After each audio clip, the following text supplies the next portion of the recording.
Hello student. आज की इस छोटे से वीडियो में मैं आपको बताऊंगी कि साइकोलॉजिकल टेस्ट को किस तरीके से हम कॉपी में लिखेंगे। इस कॉपी में हमें केवल दो साइकोलॉजिकल टेस्ट के बारे में लिखना है और adolescent test using by questionnaire and case study. ये हमको असाइनमेंट की जो कॉपी है, तो सबसे पहले असाइनमेंट उसमें लिखेंगे और हाफ कॉपी में आपको 1 से 60 तक के बच्चे जो है क्वेश्चनियर को यूज़ करके एडोलसेंट टेस्ट को लिखेंगे और 61 से बाकी के बच्चे उस कॉपी में केस स्टडी लिखेंगे। और ये जो कॉपी है administration of 2 test in educational psychology, इसमें केवल और केवल जो आपके 2 टेस्ट हैं उनको ही आप लिखेंगे। एक तो समायोजन सूची परीक्षण है और दूसरा है संवेदीय पेशीय लर्निंग। सबसे पहले हम जो कंटेंट है उसमें उसको प्रॉपर मेंटेन करेंगे। जैसे कि इसमें पहले हमने दिया है एडजस्टमेंट इन्वेंटरी टेस्ट को हमने किन किन पॉइंट के अंतर्गत लिखा है, और दूसरा है मिरर ड्राइंग एक्सपेरिमेंट।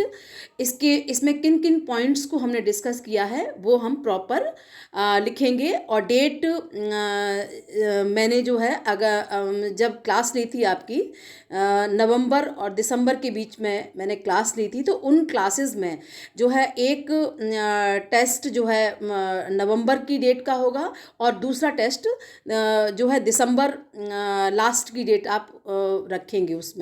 तो इस तरीके से आप उसमें डेट मेंशन करेंगे और कितने किन किन चीज़ों में किस तरीके से आपको लिखना है वो पूरा कंटेंट आप प्रॉपरली उसको मेंशन करेंगे।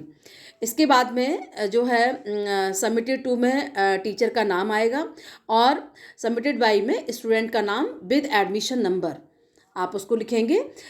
सबसे पहले हम इन्वेंट्री ऑफ साइकोलॉजिकल टेस्ट के बारे में बताएंगे कि साइकोलॉजिकल टेस्ट क्या हैं और इनकी क्या विशेषताएं हैं, इनका क्या महत्व है। ये जो है आप जो है जो इस कॉपी में जो दिख रहा है, बजाय इसके अपने शब्दों में या किसी और दूसरी बुक से कंसल्ट करके उसको लिखेंगे। सेम इसको कॉपी नहीं करना है। इसके बाद में जो है आपका रिपोर्ट 1 आपकी है, जो कि एक एडजस्टमेंट इन्वेंटरी टेस्ट है, जिसमें कि आपको सबसे पहले एडजस्टमेंट का मीनिंग लिखना है। वो भी आपका डिफरेंट होगा, दूसरी डेफिनेशन होगी, एग्जाम्पल भी आप दूसरा ही लेंगे, सेम एग्जाम्पल आपको नहीं लेना है। इसके बाद में report of the bell adjustment inventory का हम किस तरीके से एग्जीक्यूट करेंगे अपनी कक्षा में, किस तरीके से हम इसको अपने सब्जेक्ट पर एग्जीक्यूट करेंगे, वो पूरा इसमें लिखेंगे। सबसे पहले ऑब्जेक्टिव्स हम लिखेंगे कि इसके माध्यम से हम एक अपने जो टेस्टी है, जो छात्र है, उसके एडजस्टमेंट को हम मेज़र करेंगे। इसमें दूसरा है टेस्ट मटेरियल, टेस्ट इंट्रोडक्शन। आप जो इसमें लिखा है वो सेम लिख सकते हैं, क्योंकि ऑब्जेक्टिव्स है, टेस्ट मटेरियल है, टेस्ट इंट्रोडक्शन है, ये सेम आप इसको कॉपी कर सकते हैं।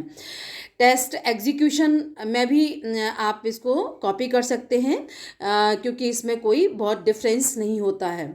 इसके बाद में test result and interpretation.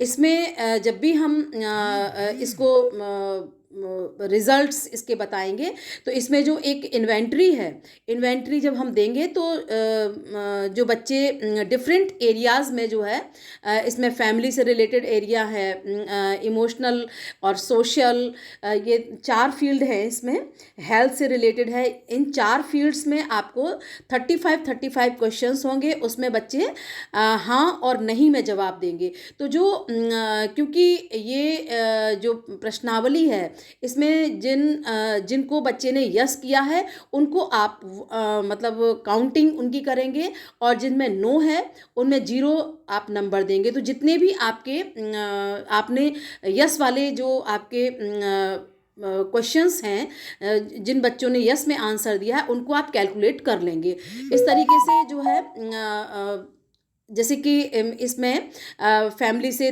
35 question है, हेल्थ से उस इन्वेंट्री में 35 क्वेश्चन है, सोशल में भी 35 हैं, इमोशनल में भी 35 है। तो इस बच्चे के जो है इसमें स्कोर फैमिली में 16 आया है, हेल्थ में 15 है, सोशल में 16 है, इमोशनल में उसमें 18 है और इसमें 16 है।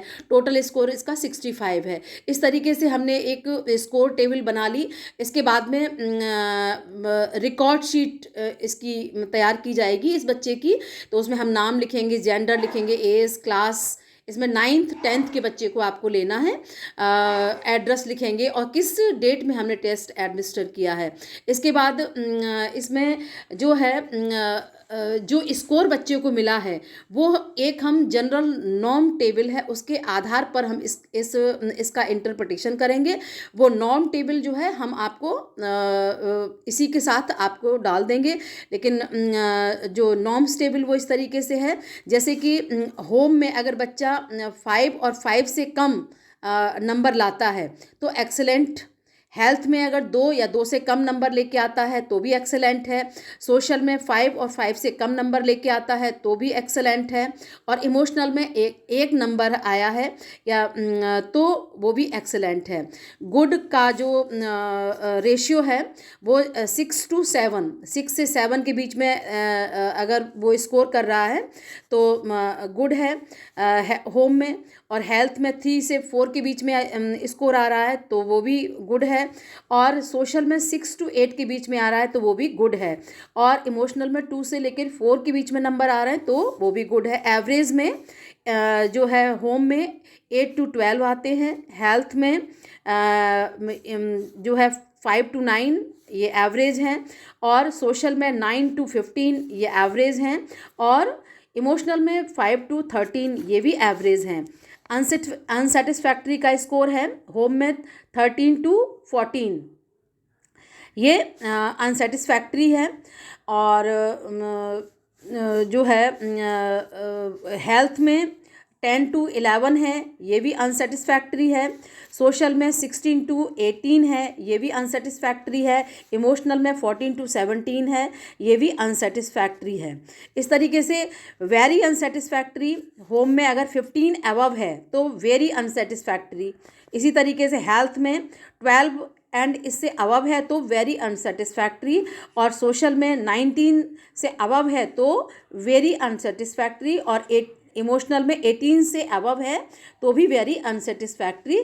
इस तरीके से हम इस को इंटरप्रेट करते हैं और इसके बाद में हम कंक्लूड कर देते हैं कि जैसे कि इस बच्चे का हर एरिया में अनसेटिस्फैक्ट्री इसका जो है व्यक्तित्व आया है, तो हम उसके व्यक्तित्व को इस इन्वेंट्री के माध्यम से ये बता सकते हैं कि इसका जो ओवरऑल एडजस्टमेंट है वो अनसेटिस्फैक्ट्री है, और इसके हम एडजस्टमेंट को बनाने के लिए क्या करें, ये हम इसको सुझाव दे सकते हैं बच्चे को। इस तरीके से हम इस टेस्ट को करेंगे। इसके बाद में अगले वीडियो में मैं जो है सेंसरी मोटर लर्निंग के टेस्ट को डिस्कस करूँगी।